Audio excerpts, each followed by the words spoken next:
Appreciate you guys coming. Lots of people texted and, oh, my client showings, all that stuff. It's hard as an agent to actually attend this stuff. So I appreciate it. My heart in doing this is taking the success of the book and kind of helping people in Hampton Roads sell more houses. Raise your hands if you'd like to sell more houses. All right. I can see your hands from far away. All right, so chapter 1 is how to view an opportunity. And this is really, really important. So I'm actually going to spend a little bit more time on this than some of the other chapters. But if you recall, in 2008, I lost everything financially. The market tanked and it crushed me to where I was up. We got a hand raise. That's awesome. Thanks, buddy. I was unable to see the opportunity through hard circumstances. And I want to talk to you a little bit about that because when it comes to opportunities, it really is a mindset, okay? And so what I want you don't have to tell me your challenges, okay? But I think if we're all being honest with ourselves, everything in our life isn't perfect, okay? And so if you just take a second and think to yourself, what are some things that either I don't like that's going on in my life right now, or that are hard, business or personal? What I want you to try to do is I want you to see or think about these challenges that you have and see if you can find any opportunities in them. Because what I did in 2008, I waited for everything to go back to normal. And nothing ever did go back to normal. And because the market changed forever for me. And I waited about a year and hoped that things got better. Well, that experience taught me when COVID hit in 2020, I remember it was a morning huddle that we had with our agents. And then that day I had, it was the largest webinar at the time with Ylopo. We had about 1,600 people on that webinar, all looking for direction in a world where everything was shut down and everything was hard, right? We weren't sure if we could show homes. Open houses were questionable, and everybody kind of froze. And so that morning huddle, I remember talking to my agents and I said, I feel like I've kind of been here already. Everything changed for me in 2008, and I waited for everything to go back to normal, and they didn't. So this time around, looking through the lens of experience, I'm not gonna do that. Things are very different for us right now, but I'm gonna help us right now find the opportunity in our challenging circumstances. So in that scenario, that morning in March of 2020, I decided that I would emphasize to our agents the obvious things that I'm sure everybody ended up getting to. I'm gonna sell homes virtually. We're gonna master video tours with Facebook Messenger, because we decided that Facebook Messenger is a great way to reach people. And so when you have a client that wants to see a home offer, would you like to see the home virtually? I had to do the same thing with Raya, which is Ylopo's AI. I had to rewrite all of her scripts because people in other markets weren't allowed to show homes, and so we emphasized virtual tours. Why am I giving this example to you right now? I'm giving you that example because life taught me that I had to find the opportunity in what I was dealing with, no matter what I'm dealing with. I had to figure out what to do and how to do it. Otherwise, I would starve like I did in 2008. Now, that's kind of extreme. I realize that, right? But that's how I decided to look at the challenges I faced. So for you guys, I want to ask you, when you think about the challenges you face, and some of them there's not an easy answer, okay? But what are things that you can glean from them? So here's some basic opportunities that you have in challenges. They make you stronger. I don't know about you guys, but suffering has a unique way of giving me clarity, right? Like when I'm really, really sick, and 2 nights ago I turned down Big Mac, and oh, that's disgusting, I'm not eating that. Well, when you're feeling sick, you're like regretting the fact that you didn't eat all that really good food. I know that's a horrible example because Big Macs are bad for you, but suffering has a way of giving you clarity, right? Financial hardship has a way of teaching you that maybe you didn't need that subscription service that you thought. Having a client back out at the last minute. I was just talking to an agent that will remain nameless that didn't get a referral agreement signed when she sent the referral out. And because she's never had any problems with agents doing anything shady with a referral in another state or another market. Well, this particular agent is having a circumstance where the agent is kind of not wanting to give a referral fee anymore, and nothing was in writing. That experience is going to impact the next time she sends out an out-of-town referral. Do you think she's going to make that mistake again? Of course not.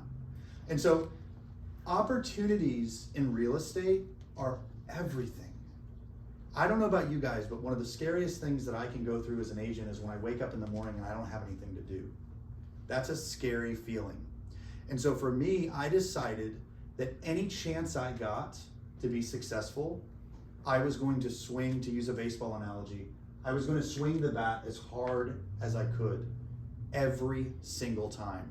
Because I knew I went a year where nobody would hire me. I've got a bunch of liberal arts degrees and a real estate business that just crashed and burned. I could not find a job anywhere.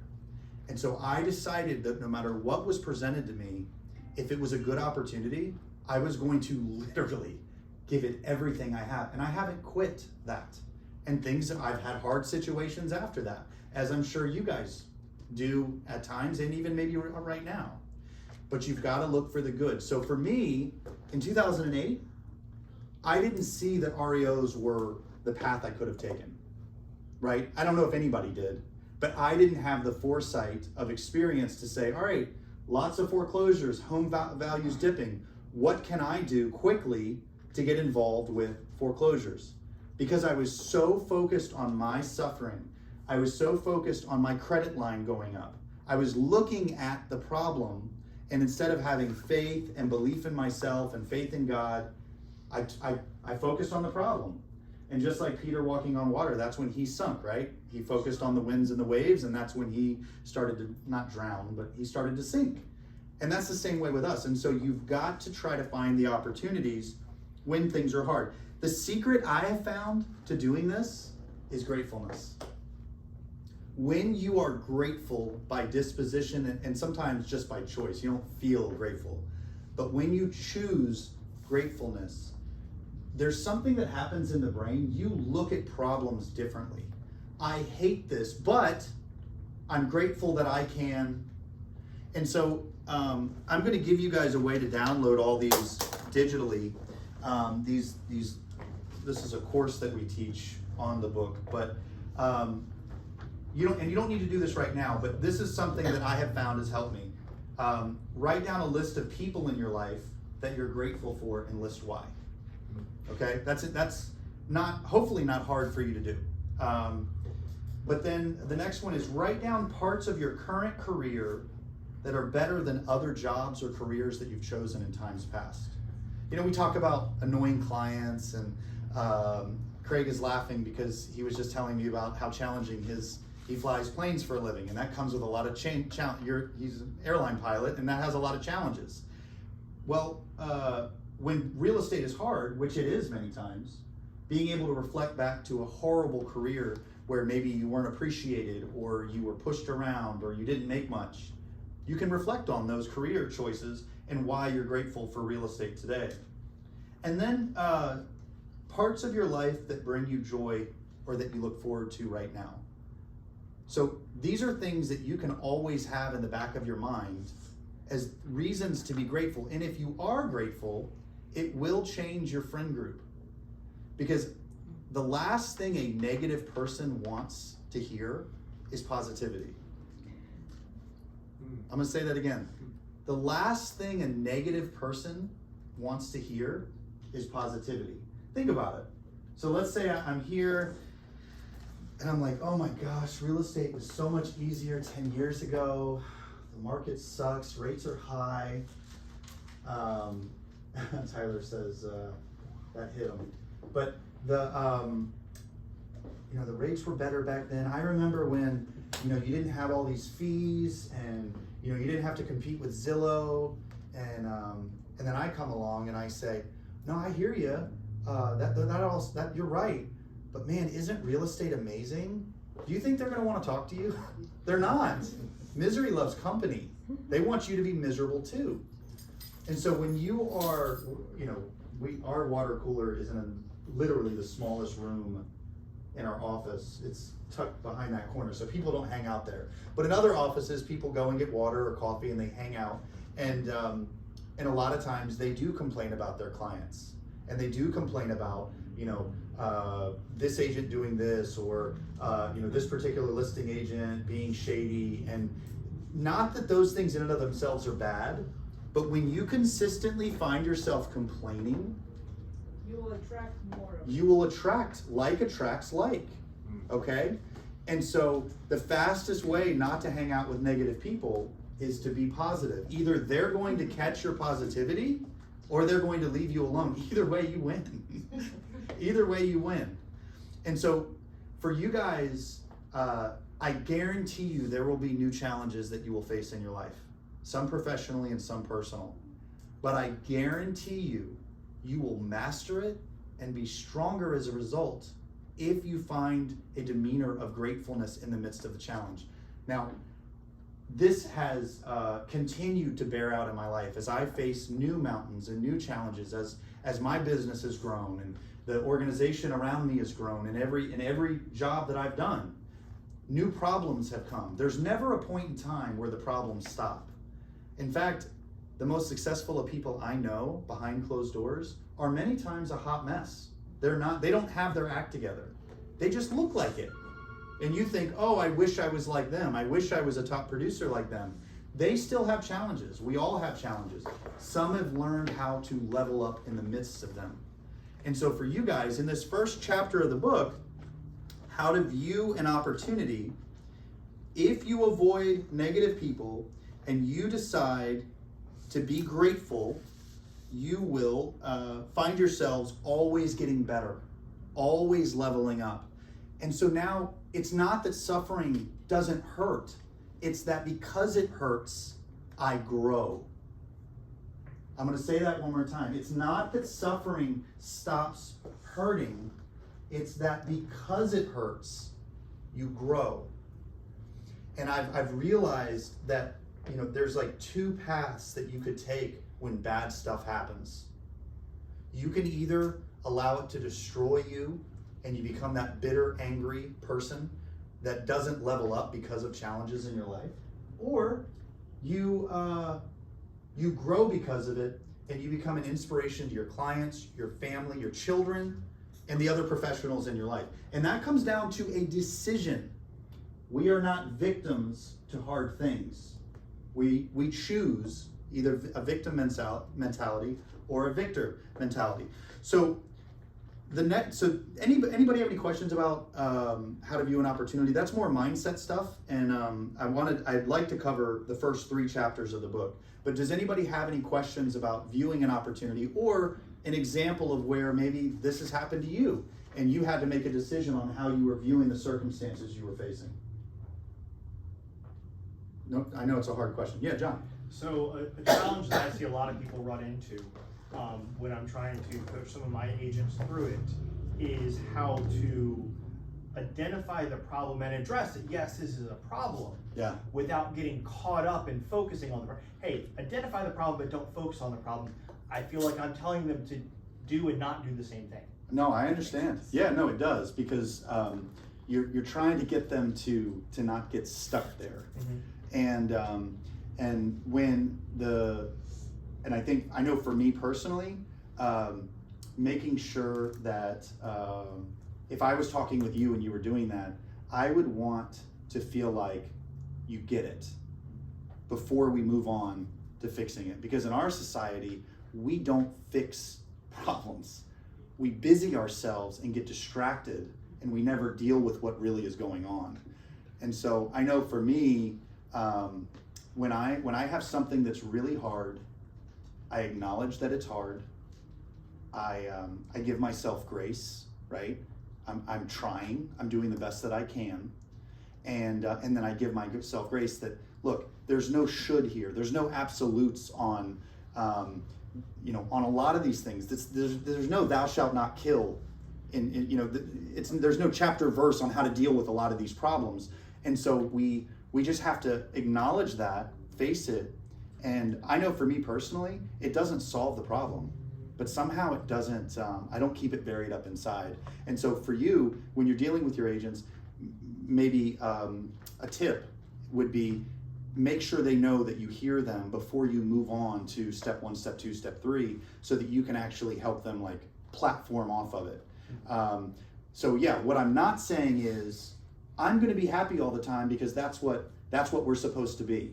That's a trick. We try to trick ourselves just to be happy and surface and everything will be okay. We just ignore the problem instead of dealing with it. You know, hard things are hard. I'm not changing that. There's no mindset can change hard things are hard. It's that what am I going to do with the hard thing?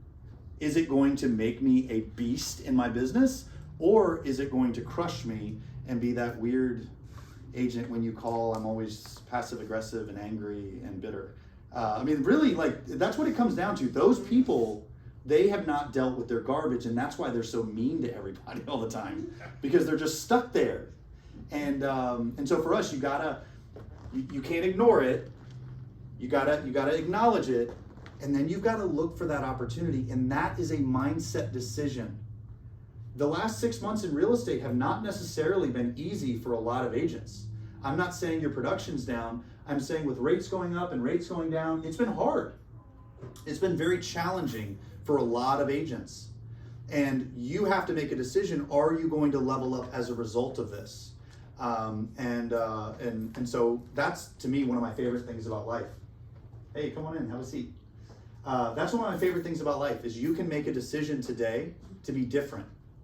And you could do it. You literally can just make a decision today to be different and just walk it out. All right, that was a great example. Does anybody else have anything that they want to share about how to view an opportunity, dealing with negative people that came to mind? No pressure. All right, so this is now going to get into the whole lead conversion aspect. Learning to listen. Your opportunities in business are grown when you learn how to actively listen to the prospect. You've heard the cliche, like, 2 ears, 1 mouth, listen twice as much as you speak. But active listening is different.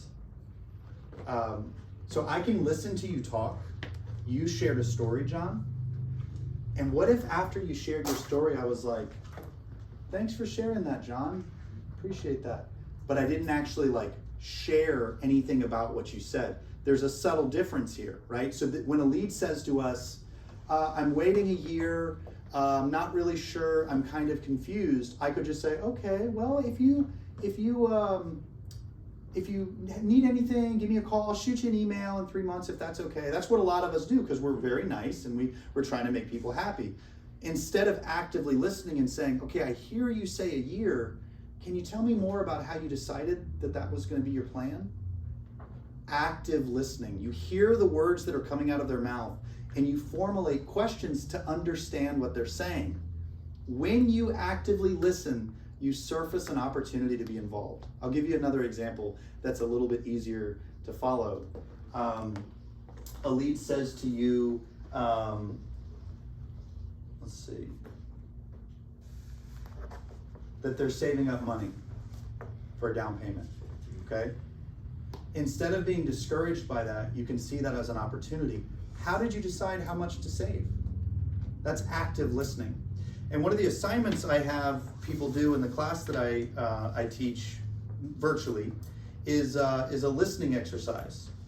So what I have them do is I have them call friends and family and ask them to tell me about your day. And the way that I teach to actively listen to the listener is to ask questions about what they just said. And when you ask questions at the end of the sentence, just go up in your pitch. So John shared a story about his agent. I could say, John, how did your agent feel when you gave them the advice? You shared a story, and now I'm asking a question to express interest in what you just shared with me. And by going up in my pitch, it makes it to where I'm not interrogating you. It actually softens it a little bit. When you're calling leads and you do this, it works really, really well because they're treating you like a telemarketer when you first call. They don't know why you're calling them or who you are, and they say to you their reason that they don't want to buy a home right now. When you ask a question like how or what, how did you decide that? What factors did you consider? You're going to surface an opportunity to be involved. Normally, you're going to surface ignorance, fear, confusion, or misinformation. So when they're talking to you and you're actively listening to the lead, you're going to ask questions that almost always, so going back to the example about saving money, how did you decide on how much to save? I'm not really sure how I decided to save up all that money. And when they say that, that's ignorance. That's fear or confusion. And that's the moment that they need your help. But see, nice people, we're so focused on getting people to like us that we stop being good leaders. And so when you ask them, if we're being honest, when you ask a lead, when did you want to buy, or can I help you? And they say to you, I'm waiting to save up for a down payment. Almost always, you guys say something like, okay, well, let me know when you have questions. And what you don't understand is that is a complete waste of time. What you're saying to them is, when you figure it all out, when you have all your I's dotted and your T's crossed, you've done all the hard part on figuring out what your needs are. When you're ready to place an order, give me a call. That's what we want. We want to be told what to do. That is your lead follow-up, if you're being honest. For a lot of agents, they're just calling and waiting for someone to know exactly what they want, instead of being a part of their journey and helping them figure it out. So another example of how we do this is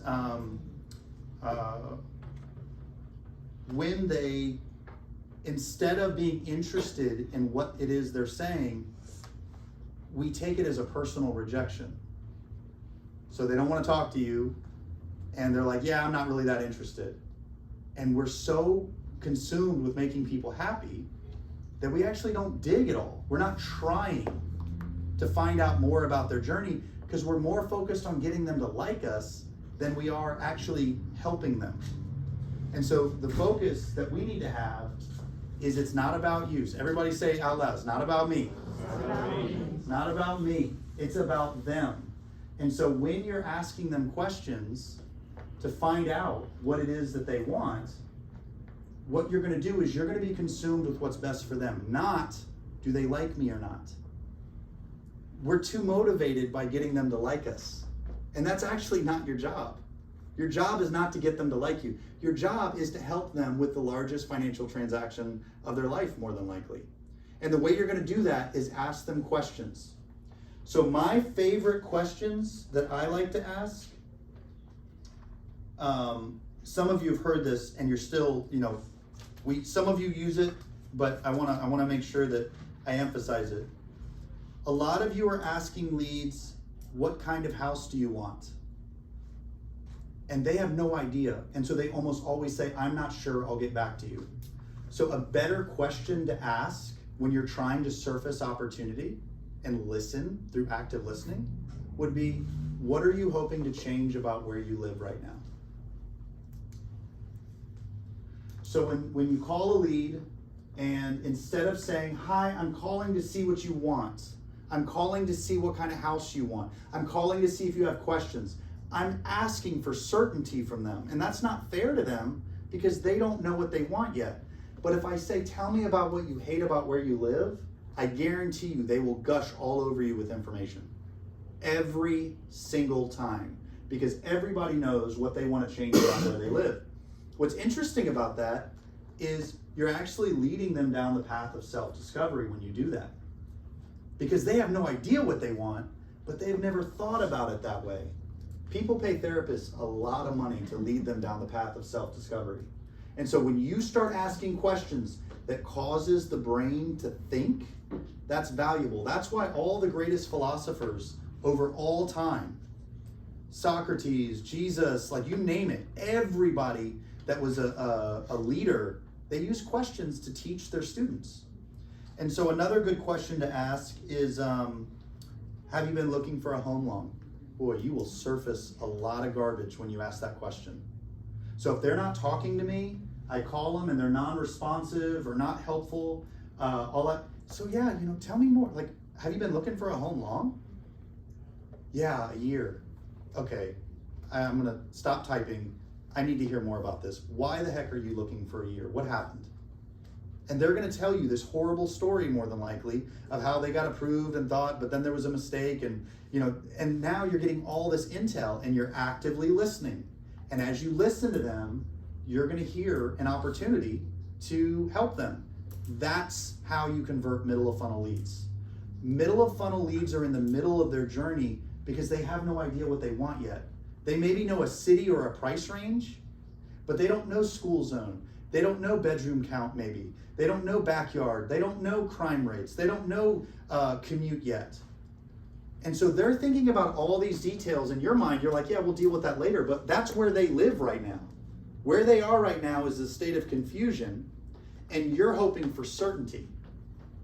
Hi, yes, I was seeing if I could help you. That's what you're literally calling them and saying, have you figured it all out yet?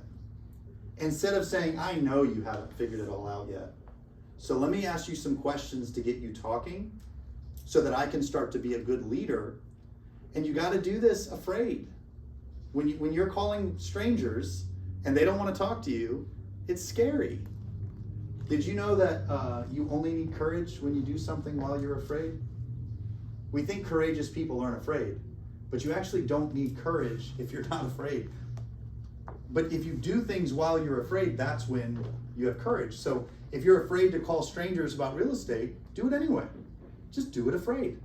And ask really good questions that they can answer. Instead of calling and saying, hi, have you figured it all out yet? Would you like to place an order on having a door opened?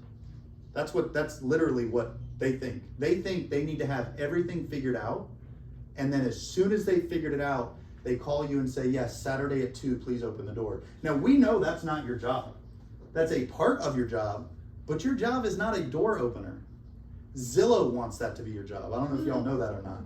That's what Zillow wants you to be relegated to a human door opener, and they'll do all the hard stuff. And so the way in which you guys don't have to be relegated in your role is to get involved. I'm really glad that when I go to the doctor, the doctor doesn't say like, hey, what do you want today?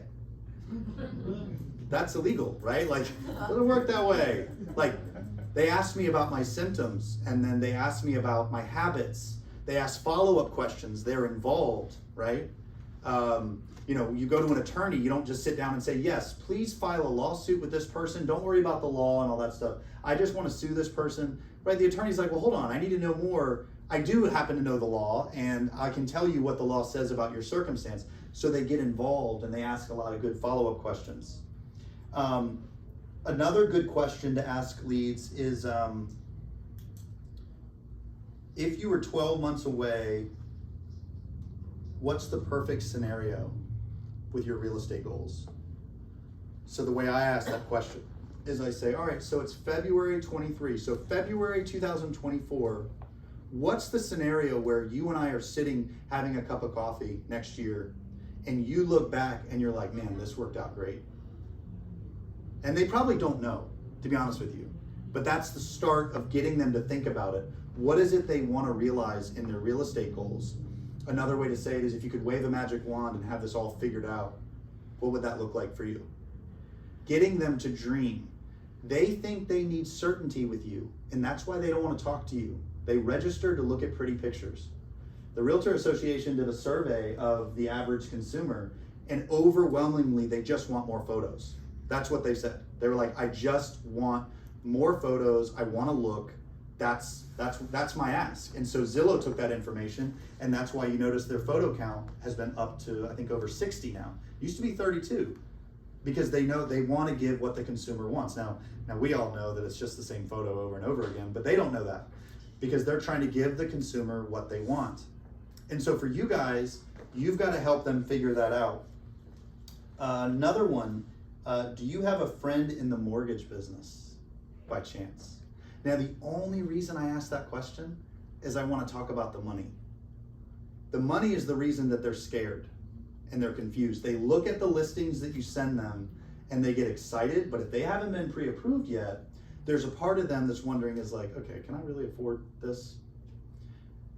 And there's also, when you deal with money, there's a lot of embarrassment. Like if they've had credit issues, that's not necessarily something that they want to tell a stranger over the phone.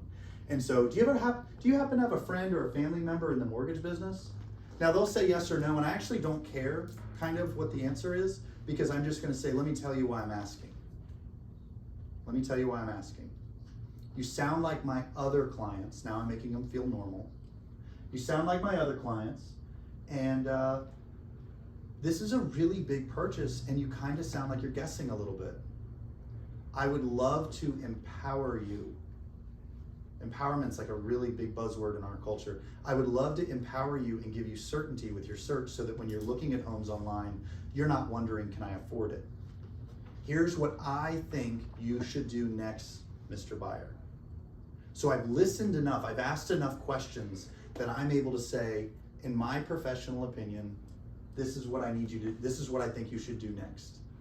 And then I tell them, is there a time in the next few days? I would love to have a lender reach out for a quick 15-minute phone call. Geico did a great job of branding 15 minutes or less will save you 15%. It's everywhere. It's been everywhere for probably 10 years now. I think the caveman commercials were like a decade ago, weren't they? It was a while ago.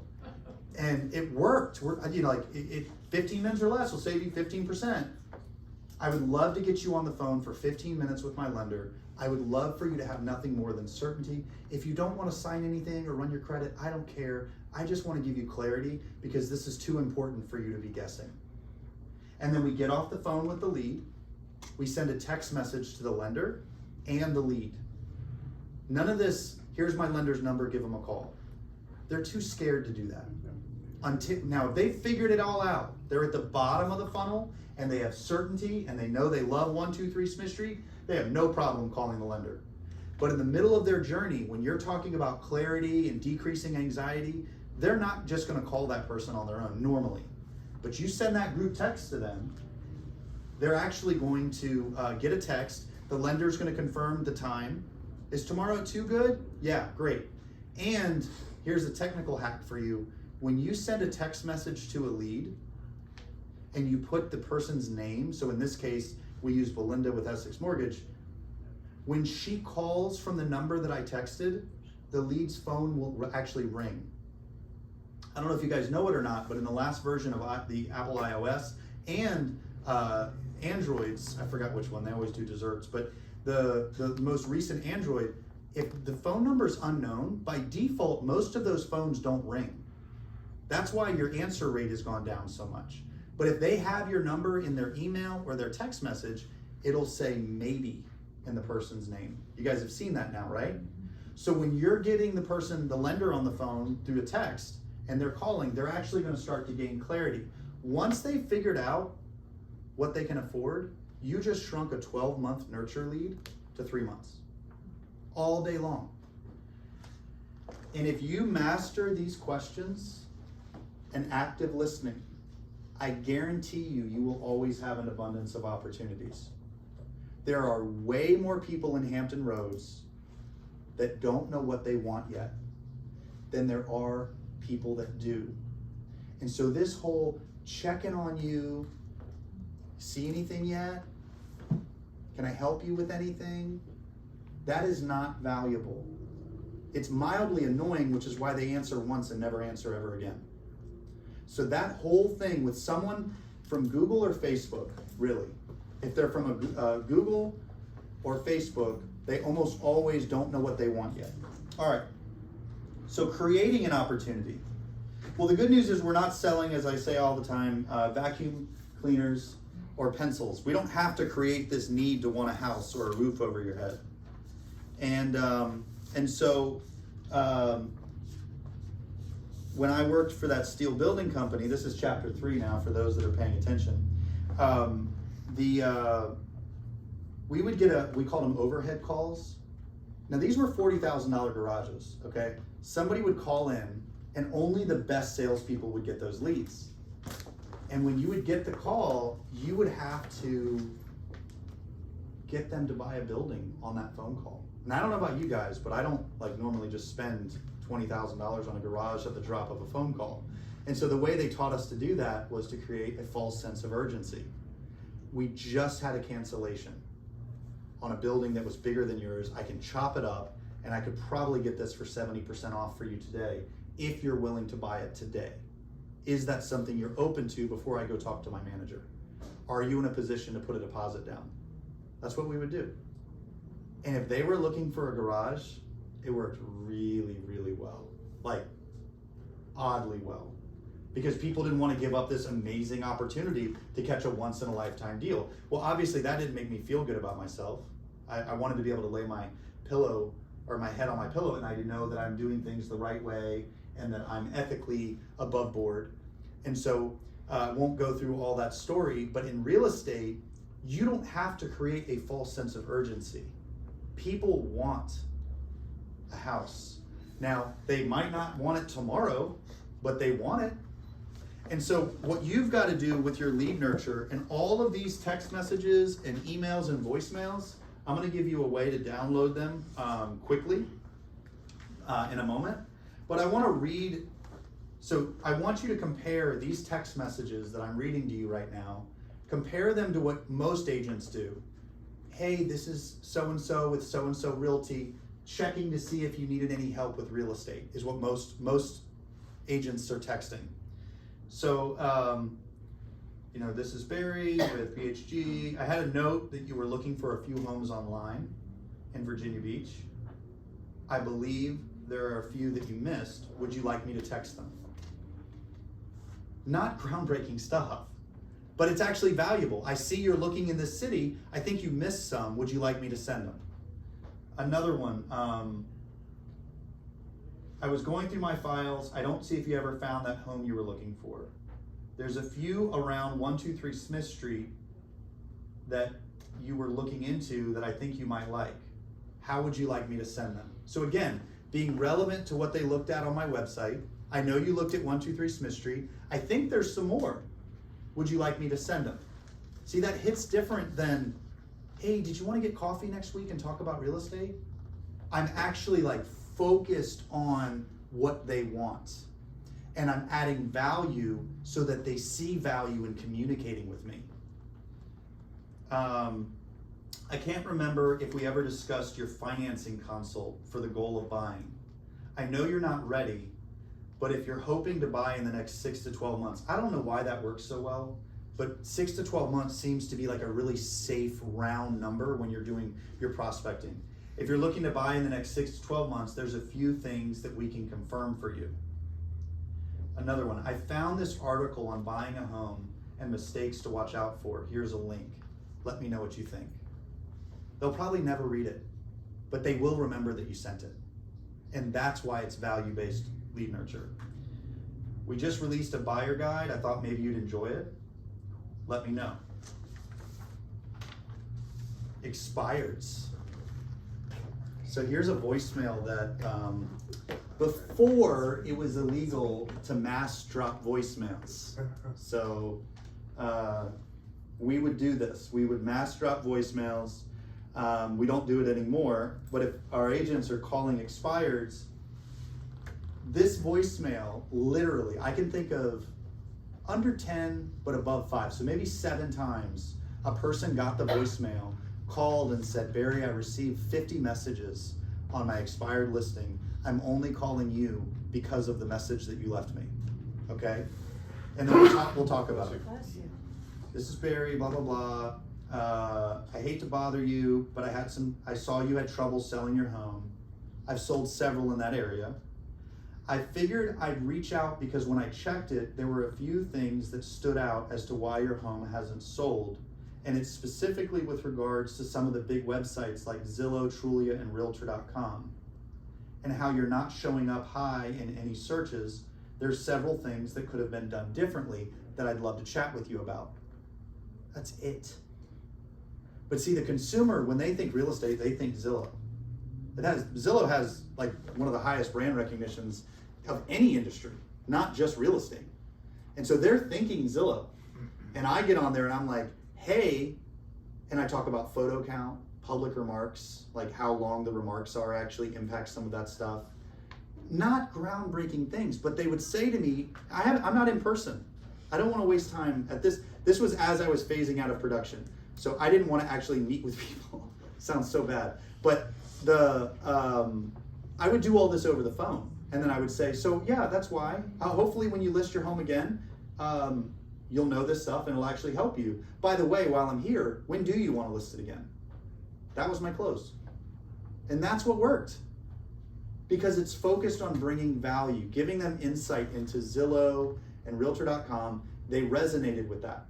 And so when you're calling your leads, you can't do the check-in. So no more touch and base. Will anybody be honest at home or here?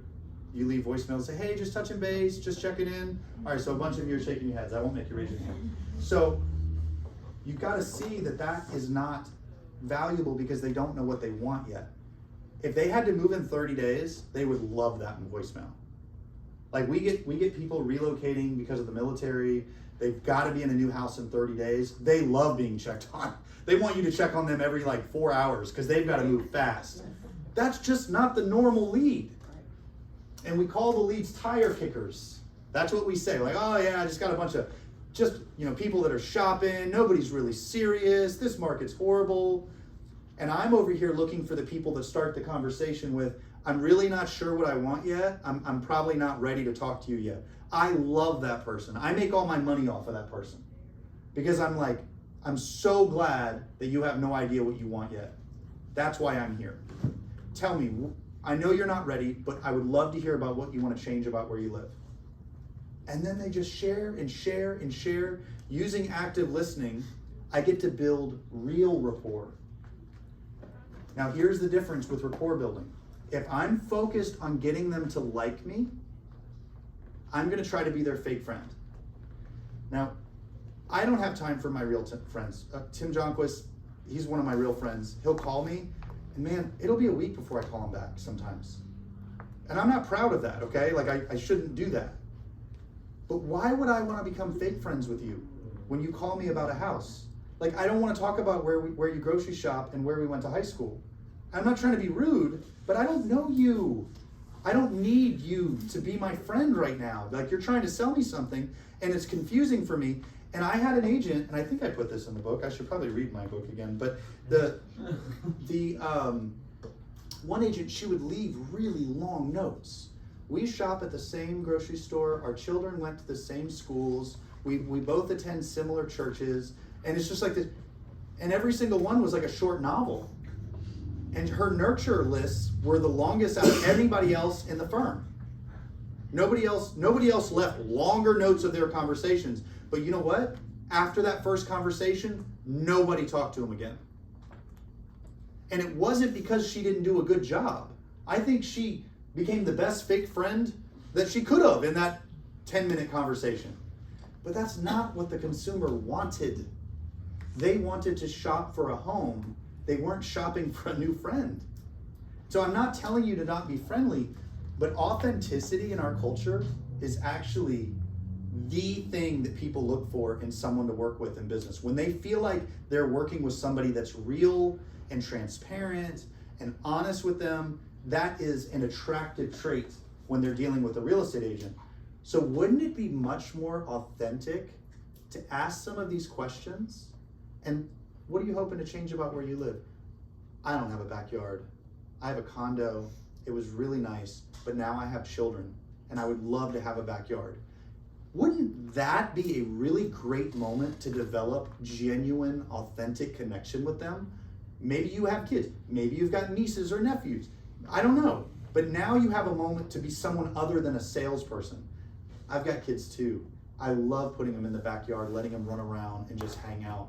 How many children do you have? See, now it's authentic connection. It's not like, hey, you're from the area? Oh my gosh, me too. Like totally not the same thing. That is not the same thing. The cool thing about real estate, which is the service and the product we sell, it's such a personal and intimate subject that it's not difficult to find out really personal details about the person on the other end of the phone. And when you do that, that's your moment to develop real rapport. But it's under the guise of talking about the home that they want. It's more natural. It's actually an endearing trait. And what you'll find is people will really gush all over you with information. Let's see. So we've got 5 minutes because I wanted to finish at 3:50. So tying all this in together, the chapters we just went over were, and you guys have been a great audience. I know it's a lot to listen to. How to view an opportunity, learning to listen, and creating an opportunity. So gratefulness is the name of the game when it comes to how to view an opportunity. If you have a disposition of gratefulness, you are less likely to hang out with complainers, and you are less likely to find yourself in a situation where you don't appreciate the fact that yes, the lead is in Suffolk, yes, you've got to drive 45 minutes, but you know what? It's a good lead. They do want to buy, and you know what? It's a beautiful day. I'm going to roll down the windows and appreciate the fact that I have business. That's very different, right? So gratefulness is how to view the opportunity. Learning to listen when you're talking to prospects, actively listening, asking them, here's the questions you ask them, how or what? When they say they don't know what they want or how they decided on anything, how did you decide that? What you're going to find is by actively listening, you're going to surface more opportunities. And then with the leads that you talk to, by providing value, they know you're in real estate, okay? And so you don't have to like hide it, but you just have to anticipate what it is that they need. And that's why for me, people that come from the food service industry that were really good tend to be really good in real estate because they anticipate the lead's needs. Like, I don't know about you guys, but if I just started my meal and I'm out of water, I would rather not be asked if I want to refill. Like, obviously I want to refill, right? Like, why don't just refill the cup? Don't stop and say, excuse me, stop talking. Hey, do you guys want more water? Like, that's, the good servers, oh, he's out of water. Hey, sorry to bother you. Would you like some more lemons? Right? Like, that's a value-based ad. What I'm trying to get you guys to do with your lead nurture is to be that server. Hey, I know you're overwhelmed and confused. And here's what we need to do next. And if you have a disposition that decides that you're not here to make people happy, you are here to provide them a service, what you're going to find is that you will be less afraid to talk to strangers about real estate. If you're afraid, we call them leads, but they're people, they're strangers to you, right? If you're afraid to call people and talk to them about real estate, what you've got to understand is it's not about you, and you need to stop being selfish, and you just need to start talking to them about what they need, because this is about them. This is not about your emotional need to feel acceptance from a stranger on the other end of the phone. And so you listen to them, you actively ask those questions, and what'll happen is people will ask you, do you have a lot of people that are looking to buy or sell? And you'll always have plenty. This is if we were to use a pond analogy, there's like 5 fish in the pond of people that know what they want. And everybody's lined around this pond fishing for the same 5 fish. Everybody's looking for the lead that wants to go look at 123 Smith Street tomorrow, or the lead that checks their home value and says they're moving in 3 weeks. Can you come over and do a home evaluation? That's what we all want, and me too. But that's what everybody's looking for. Meanwhile, I'm over here by myself with a pond filled with fish that have no idea what they want, and nobody wants to talk to them. But because I've decided to actively listen, ask really good questions, be fearless, and be a good leader, I'm catching them in droves. And that's what this is about. It's about helping agents to do that. Any questions? We're done now.